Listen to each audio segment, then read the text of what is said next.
जय हिंद। स्वागत आपका एक महत्वपूर्ण वीडियो में।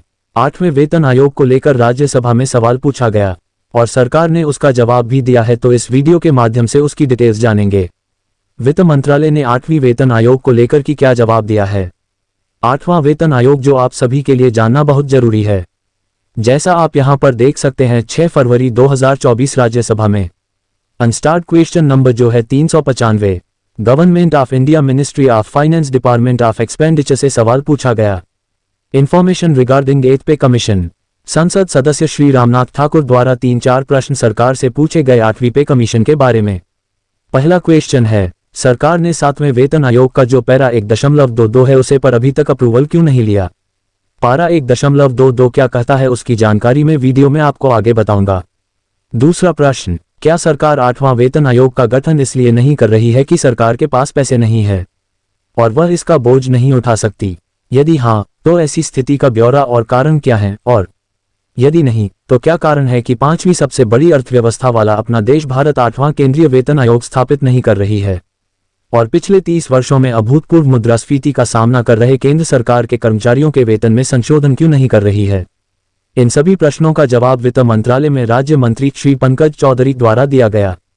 This issue has not been considered by the Union Cabinet while according the approval for the revision of pay and allowances based on 7th CPC. B2D No such proposal is under consideration of the government. सरकार ने इस पर जवाब दिया कि 1.22 के अनुसार जो आपने मांग की है उस पर यूनियन कैबिनेट ने अभी तक कोई भी विचार नहीं किया है और 8वें वेतन आयोग का गठन करने के लिए अभी सरकार के पास कोई प्रस्ताव नहीं है और सरकार इस पर कोई विचार अभी वर्तमान स्थिति में नहीं कर रही है। अभी जानते हैं 7th पे कमीशन का पारा 1.22 जिसका जिक्र यहाँ पर किया गया है वह क्या है और उसमें क्या बात मेंशन की गई है। जैसा कि आप देख सकते हैं 1.22 It is also recommended that the matrix may be reviewed periodically without waiting for the long period of 10 years. It can be reviewed and revised on the basis of the Aykroyd formula which takes into consideration the changes prices of the commodities that constitute a common man's basket which the Labour Bureau at Shimla reviews periodically. It is suggested that this should be made the basis for revision of that matrix periodically without waiting for another pay commission. 1.22 के अनुसार सरकार 10 साल में पे commission का इंतजार किए बिना समय समय पर पे मैट्रिक्स को रिव्यू कर सकती है पीरियोडिक टेबल के बेस पर। इसकी समीक्षा और संशोधन एकरॉयड फॉर्मूले के आधार पर किया जा सकता है।